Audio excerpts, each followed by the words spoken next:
오늘은 사도행전 12장 5절로 17절을 통해서 하나님께서 하신 일을 전하라 하는 내용으로 함께 은혜를 나누고자 합니다.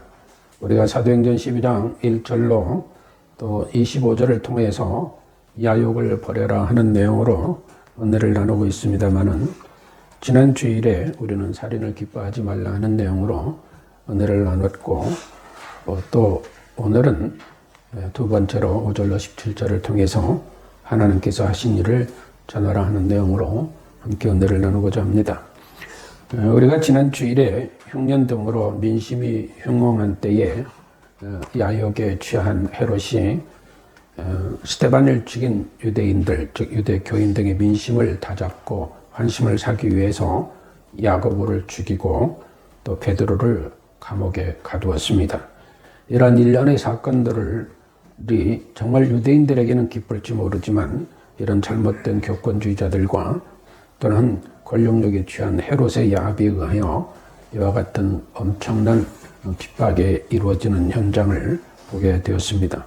그 일련의 과정에서 본문으로 우리가 은혜를 나눌 때에 그러한 핍박과 그러한 고통 속에서 신앙을 지키며 복음 전도를 하는 그러한 성도들에게 이 본문은 또한 중요한 메시지를 주고 있습니다.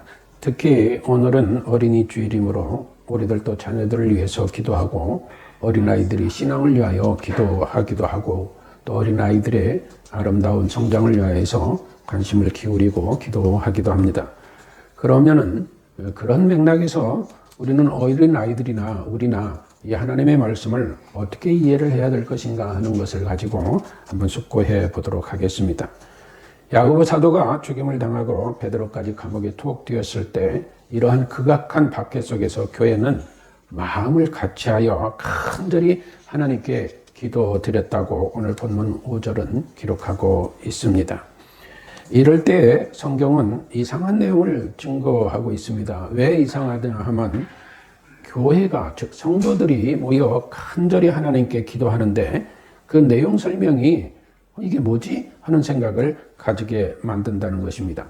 이제 하나님께서 전사를 보내어서 베드로를 옥에서 나오게 하고 그로 인하여서 이제 베드로가 성도들이 기도하고 있는 마가의 집에 모여서 기도하고 있는 곳으로 오게 되지요. 마가의 집에 베드로가 전사의 도움으로 풀려나서 왔을 때에 베드로가 문을 두드리게 됩니다. 그 와서 문을 두드리게 되니까 그 로데라는 여자아이가 베드로라는 목소리를 듣고는 문도 미처 열지 못하고 너무 기쁜 나머지 기도하고 있는 그 성도들에게 가서 전달을 하죠. 베드로 사도가 왔습니다. 베드로 사도가 왔어요. 라고 소리를 지르며 이야기를 전하죠. 그런데 하나님께 마음을 모아 간절히 기도한 그 성도들이 뭐라고 말을 하느냐? 너 미쳤냐? 하는 거예요. 너 미쳤냐? 그러니까 게지바이 즉 이 로데라는 여자아이가 참말이라니까요. 참말이라니요. 참말로 왔다고요. 베드로 사도가 왔어요. 라고 얘기를 합니다. 그러니까 그때 역시 또 이 기도하고 있는 성도들이 뭐라고 얘기하느냐? 그건 천사겠지.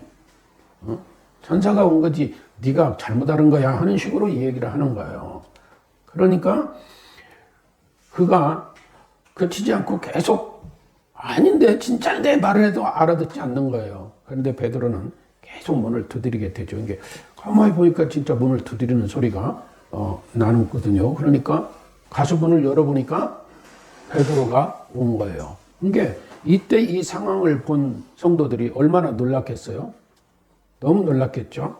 그 내용이 26절까지 그 내용으로 쭉 기록되어 있어요.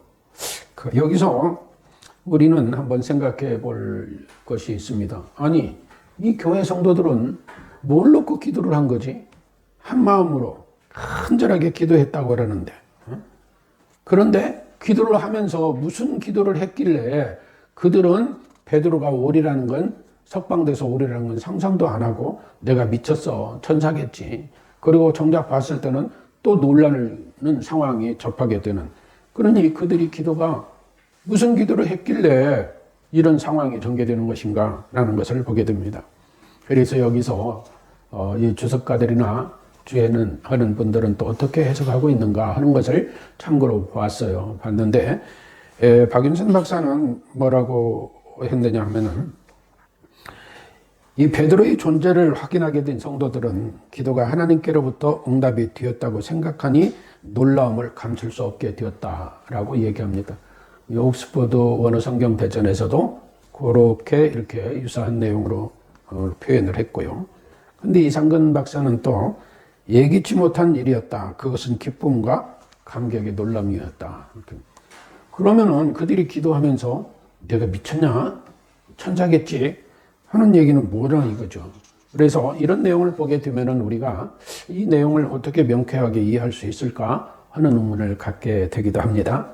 그런데 말입니다.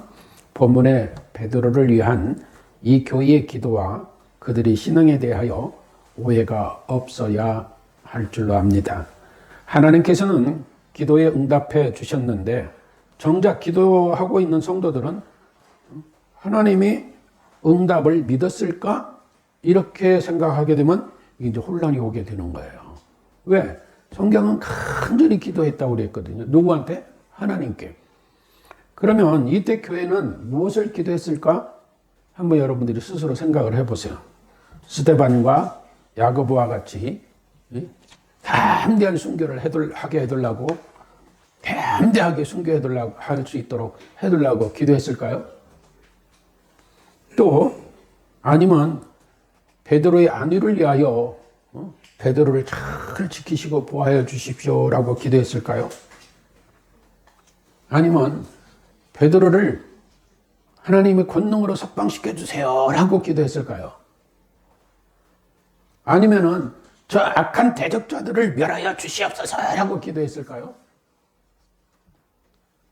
베드로를 위해서 성도들은 무슨 기도를 했으리라고 생각해요? 여러분 한번 생각해 보십시오. 어떤 기도를 했을까요? 네? 여러 생각을 가질 수 있잖아요. 아무튼 하나님 앞에 간절히 기도했으니까. 여기서 우리는 기도는 내 뜻만 위한 것도 아니고 기도가 내 뜻만을 관철시키기 위한 기도도 아니라는 것을 알아야 합니다. 그렇지 않고 잘못 오해하게 되면은 나의 기도가 하나님께 명령하는 바와 다를 바가 없는 기도가 되어진다는 것이죠. 그러므로 기도가 어떠한 문제가 있을 때만 기도를 함으로 인해서 하나님은 기도할 때마다 해결해 주시는 해결소 역할을 하는 분이시다.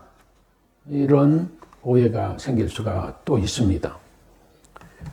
기도라고 하면은 전적으로 하나님께만 의지하는 그러한 것이 기도이죠. 또 기도는 오직 하나님의 뜻에 의지하여 해야만이 그것이 올바른 기도가 되는 것입니다. 그러므로 우리는 하나님께 기도할 때 하나님의 뜻을 문의하죠. 묻죠. 하나님 어떻게 해야 되겠습니까? 라고. 또 기도는 예수 그리스도 안에서 성령 하나님의 도우심 가운데 구하는 기도가 되어져야 한다는 것입니다. 따라서 하나님께서는 교회로 하여금 예수 그리스도 안에서 성령 하나님의 도우심으로 성도가 믿음의 기도를 하게 하셨고 하나님께서는 거기에 하나님의 주권과 권능으로 응답해 주신 것이라는 것을 오늘 본문에서는 증거하고 있는 것입니다. 그러므로 베드로를 위한 기도가 어떠한 불신이나 의심이나 헛된 기도를 했다고 오해를 하게 되면은 이건 상당히 문제가 발생이 됩니다. 왜 그러느냐? 우리는 내가 미쳤다. 그의 천사겠지. 이건 전혀 불신앙 같은 얘기가 되기 때문에 그렇기 때문에 이런 내용만으로 하나님의 말씀과 언약의 성취가 크게 오해되는 일이 없도록 우리는 주의하면서 성경을 봐야 될 줄로 압니다. 우리는 예수님께서 우리에게 가르쳐 주신 기도가 있습니다. 그것을 우리는 흔히 주기도문이라고 하죠. 이때 그 주기도문이 소요리문답이나 또 대요리문답도 간단히 소개되고 신도계에도 나오고 있고 또 하이델베르크 요리문답에도 나와 있습니다. 기도와 주기도에 대해서. 근데 소요리문답 98문에 보면은 기도가 무엇인가 할 때 기도는 그리스도의 이름으로 우리의 기원을 하나님께 구하고 그의 뜻에 합당한 것을 간구하여 이렇게 되어 있어요. 그러니까 예수 그리스도의 이름으로 기도하되 누구한테? 하나님 아버지께. 그런데 어떤 것을? 하나님의 뜻에 합당한 것. 이렇게 되어 있거든요. 그러면서 소위문답 백문에 가면은 주기도문의 첫 말씀은 하늘에 계신 우리 아버지요. 그리고 101문에 첫 기도는 곧 그 이름을 거룩하게 하옵소서. 이게 하늘에 계신 아버지, 우리 아버지 이름이 거룩하게 하옵소서는 것은 하나님께서 그 영광과 거룩함을 하나님 스스로 거두시옵소서 하는 것이 기도라는 것이죠. 그리고 둘째 기도가 뭐냐? 나라의 임하옵소서. 그 다음에 셋째 기도는 뜻이 하늘에서 이룬 것 같이 땅에서도 이루어지이다. 그러니까 하나님 나라에서 하나님의 뜻을 이루는 것 같이, 거룩하고도 영원한 하나님 나라에서 하나님의 뜻을 이루는 것 같이 이 땅에서도 이루어지게 하시옵소서. 그 다음에 107문의 주기도문의 마지막 말씀은 대개 나라와 권세와 영광이 아버지께 영원히 있사옵나이다. 아멘. 이렇게 되어 있거든요. 이것은 우리가 아멘이라는 것은 우리의 뜻이 새 증거와 들으실 줄 아는 표로 아멘 하는 것이다 라고 했으니까 대개 나라와 권세와 영광이 아버지께 영원히 있습니다. 모든 영광과 주권과 전능성 이런 모든 것들이 다 하나님께 영원히 있습니다 라는 것이죠. 예수님이 가르쳐준 주기도문에 오늘 이 본문과 유사한 내용으로만 우리가 살펴봤습니다. 그러므로 베드로를 위한 기도는 무엇이냐? 뭘 기도했을까? 성도들이 모여서 야고보를 죽이고 베드로를 착고에 채워서 감옥에 가두고 이제 열흘 지나면 죽을 텐데 베드로를 위하여서 이 성도들이 모여서 간절히 기도하는데 뭘 기도했을까? 아까와 같이 여러 가지 해석으로 기도 생각을 할 수 있습니다. 그러나 예수님께서 우리에게 가르쳐준 주기도 내용이나 또 우리 서리문답이나 신도계, 퇴일문답, 아이델베르크 등등 이런 교리 서신에서 우리에게 가르쳐주고 방향을 제시하고 있는 내용을 종합해서 보면 이때 성도들이 아버지의 뜻이 하늘에서 이룬 것 같이 땅에서도 이루어지다 라는 기도를 드렸을 것이다 라는 생각을 하게 됩니다. 단순히 베드로 석방해 주세요. 악한 자들을 멸해 주세요. 베드로의 안위를 지켜주세요. 베드로가 당당히 순고하게 해주세요. 물론 그런 기도도 할 수도 있었겠죠. 그러나 궁극적인 건 뭐예요? 하나님 아버지의 뜻이 하늘에서 이룬 것 같이 땅에서도 이루어지이다. 곧 하나님의 뜻이 이루어지기를 간절히 기도했다고 생각하는 것입니다. 웨스트민스터 신앙고백 21장을 참고하면 하나님의 받으실 만한 기도는 성자의 이름으로, 다시 말하면 예수 그리스도의 이름으로 그의 성령의 도우심에 의해 그의 뜻에 따라서, 즉 하나님의 뜻에 따라서 이해와 존경과 겸손과 열심과 신앙과 사랑과 하나님의 견인으로 할 것이며 소리내려 기도할 때는 잘 알려진 언어로 해야 한다. 또한 대이름답 문 185문에는 하나님을 섬기며 그의 뜻에 겸손히 복종함으로 기도해야 할 것이다. 물론 당시에는 이런 내용이 없죠. 우리는 알고 있습니다만. 그러나 이런 것들이 다 성경을 근거로 해서 교리서신이 이렇게 데일빈답이나 웨스트민스터 신앙고백이 만들어졌기 때문에 거기에 근거해서 생각해 보면 베드로를 위해서 교회가 간절히 하나님께 기도했을 때는 하나님의 뜻에 어긋난 기도를 했을 리가 만무합니다. 그렇잖아요.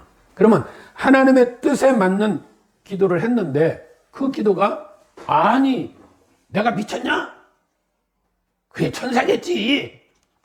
그리고 베드로를 보고는 놀랬다. 이래가지고 믿음이 없는 기도를 했다. 의심이 가득한 기도를 했다. 그들의 기도는 무용지물인가 하는 의혹을 갖게 만들게 된다고 하면은 우리는 오늘 본문을 오해하게 되는 소지가 발생된다는 거예요. 다시 말하면 성도들이 간절히 하나님께 기도하는 기도에 대한 오해를 하게 된다는 것입니다.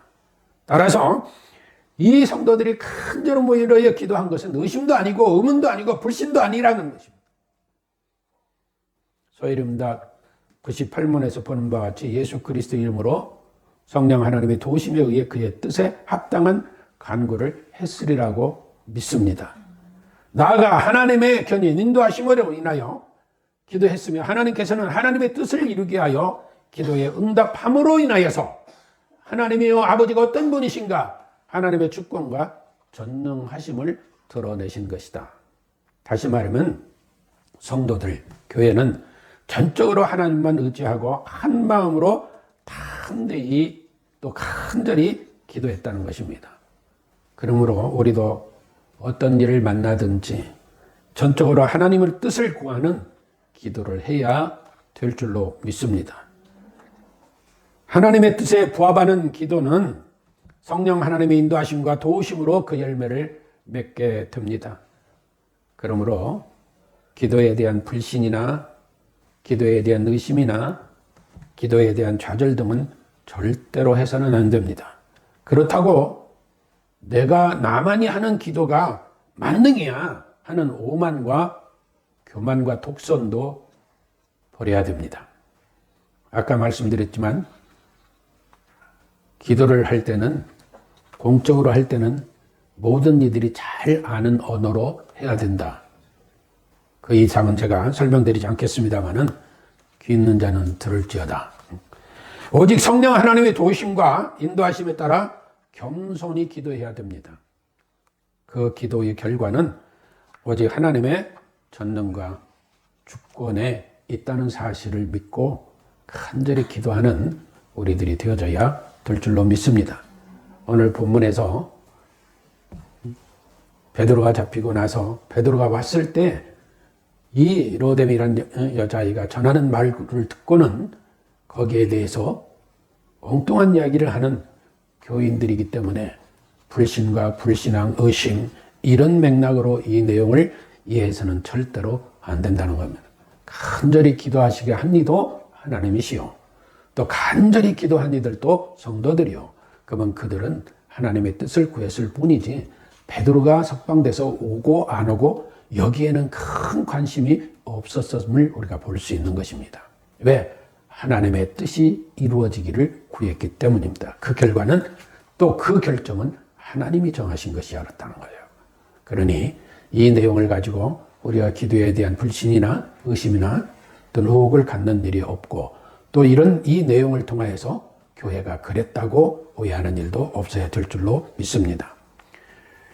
프랑스의 알렉시스 카릴이라는 사람은 원래가 의학 박사인데 이 사람이 노벨 생리학상과 의학상을 수상한 사람입니다. 근데 이분이 그런 이야기를 했어요. 현대사회는 물질적 가치에만 마음을 빼앗기고 있다. 그리고 물질적인 동시에 정신적이기도 한 기본적 문제들을 소홀히 하여 왔다. 그러면서 뭐라고 하느냐? 생명의 질은 생명 자체보다 더욱 중요하기 때문이다라고 했어요. 그러니까 우리는 생명하잖아요. 건강해야 오랜 생명도 유지하니까. 그런데 그 생명인 자체보다도 생명의 질이 중요하다라고 얘기를 한 거예요. 그러면서 교회는 최고의 도덕을 인간에게 제시하고 있으며 그것은 인간 구조가 나타내는 것과 매우 가깝다. 그러니까 교회가 최고의 도덕적이고 인간적인 삶을 제시하고 있지만 그것이 인간 구조를 다 나타내는 것이라고는 볼 수는 없다. 그러면서 뭐라고 하느냐? 기독교는 신비주의적인 법칙을 완전히 이해하고 있다는 게 신비주의에 대한 것은 잘 이해하고 있다. 그런데 생명의 법칙은 이해하지 하고 있지 않다라고 했어요. 그래서 제가 이게 뭐야 하는 생각을 가져봤어요. 그래서 이 알렉시스 카렐의 말에서 생명의 법칙은 그리스도 안에서 은혜에 의한 신앙의 질, 곧 정직과 진실과 믿음 안에서 살아가는 그런 삶이 매우 중요한 것이다. 이것이 곧 신앙의 질이 아니겠는가 하는 생각을 가졌어요. 그러니까 예수님 없는 삶은 그 질이 진실하고 정직하고 믿음 있는 삶이라고 할 수가 없겠죠. 따라서 오늘 우리는 이 사도행전 12장 1절로 5절로 17절을 보면서 하나님께서 하신 일을 전하라 하는 그 의미를 베드로가 왜 이야기했는가 하는 걸 잘 새겨 듣고, 하나님께서는 선택받은 하나님의 자녀들의 생명을 살리고 또 보존 기회에 기도에 응답해 주셨고, 또 거기에 감사하면서 하나님께서 하신 일, 베드로를 왜 석방시켜서 그들 앞에 나타나게 했는가, 그리고 왜 이 일련의 사건들을 알릴 수 있도록 했는가 하는 것을 우리가 성경에서 보면서 베드로는 말하죠. 하나님께서 하신 일을 전하라. 즉 지금까지 이 한 일, 내가 여기까지 오게 된 전 과정을 너희는 야고보와 다른 성도들에게 전해라 라고 말을 하게 되는 거죠. 그래서 우리는 오늘날 시대 살아가면서 하나님의 말씀을 보면서 성경을 통해서 하나님이 무슨 일을 하시고 우리에게 무엇을 전하라고 하시는가 하는 깊이 생각하면서 우리가 하나님께서 하신 일을 전하는 증인 되는 일을 누리는 우리들이 되어져야 될 줄로 믿습니다.